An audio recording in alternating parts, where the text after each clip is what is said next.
George Kelly's 3 Conditions for Construct Acceptance: How Your Mind Actually Decides What to Believe, by AZLAN ADNAN, MA. Sunday, 10th of May, 2026. Before any new idea can become part of your personal construct, before it can enter your Umwelt and change how you see the world, it must satisfy 3 important conditions first. George Kelly called these the 3 key conditions for a construct to be accepted. Here they are in simple language. First, permeability. Your mind will only accept a new idea if it can fit comfortably with what you already believe.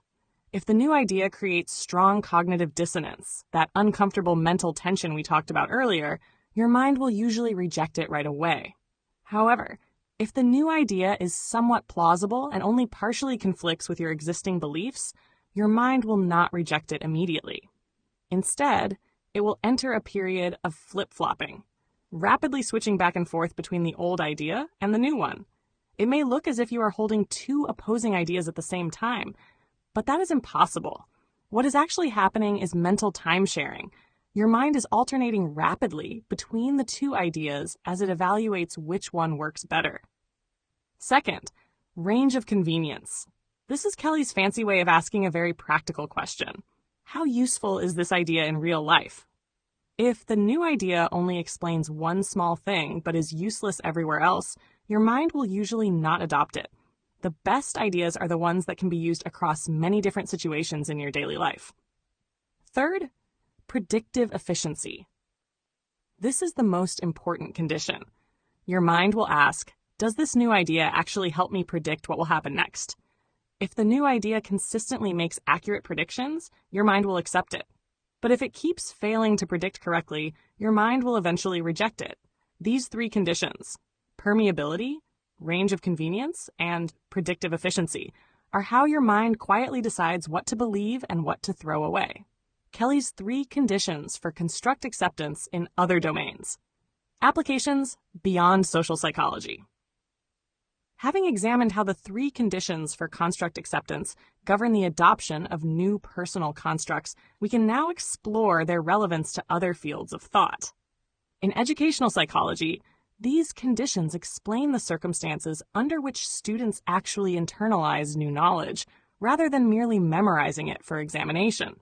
They reveal why certain concepts are embraced while others are quietly discarded, despite repeated instruction. In pedagogy, the same conditions guide how educators should sequence and frame material. When teachers understand what makes a new idea permeable, useful across contexts, and predictively powerful, they can design lessons that align with the natural mechanisms of belief revision. Learning theory, however, offers the richest application of these 3 conditions.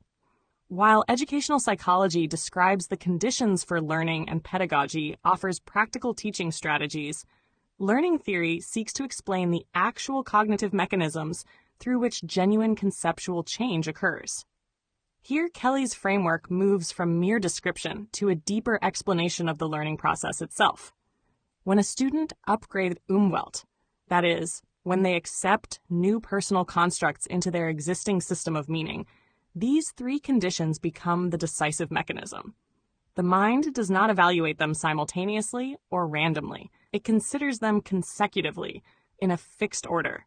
The mind first applies the condition of permeability. If the new idea creates strong cognitive dissonance, it is rejected immediately, and the other conditions are never considered. However, when the cognitive dissonance is moderate, the mind enters a flip-flopping phase. It rapidly switches back and forth between the old construct and the new one. This is what we commonly experience as confusion. Back in 2005, I was at Tony Robbins' Date with Destiny in Surfer's Paradise, Queensland. He told the audience, "If you're feeling confused right now, that's a good thing. It means you're about to learn something new." He explained that confusion is the gap between 2 constructs, the uncomfortable feeling you get when your old construct is being challenged and a new, upgraded one is trying to come in. In Kelly's language, this is exactly the flip-flopping phase that occurs during permeability. The moment you adopt the new construct, the confusion disappears because the Umwelt has been successfully upgraded. Only when an idea satisfies the condition of permeability can it then be subjected to the 2nd and 3rd conditions. This explains why some conceptual changes occur rapidly while others meet prolonged resistance, sometimes lasting months or even years. These conditions therefore serve as a precise diagnostic lens for understanding both the initial rejection of ideas and the conditions required for genuine conceptual change. This mechanism is especially valuable for self-learners and autodidacts. When you notice yourself flip-flopping, instead of becoming frustrated, you can treat it as useful data. Your mind is actively comparing which model works better. Deliberately create small test situations where the two competing ideas make different predictions. Then observe which one matches reality more accurately. This turns confusion into a deliberate testing process and greatly speeds up the successful upgrading of your Umwelt. When teaching is deliberately aligned with these three conditions, genuine conceptual change becomes not just more likely, it becomes the natural and expected outcome. This same cognitive mechanism that governs how students upgrade their Umwelt in learning theory applies with equal force in philosophy. When philosophers evaluate new ideas, they too are subject to the very same three conditions. A philosophical idea must satisfy permeability within an existing worldview, demonstrate sufficient range of convenience across intellectual problems, and offer superior predictive or explanatory efficiency before it is accepted. A striking real-world example is Barry Marshall, who won the Nobel Prize in Physiology or Medicine in 2005. For decades, the medical establishment believed stomach ulcers were caused by stress and spicy food. When Marshall proposed that ulcers were caused by Helicobacter pylori bacteria, the idea created massive cognitive dissonance within the existing medical construct system. It was so contrary to the accepted worldview that it was not only rejected, but actively ridiculed. As Marshall later remarked, science is not a democracy.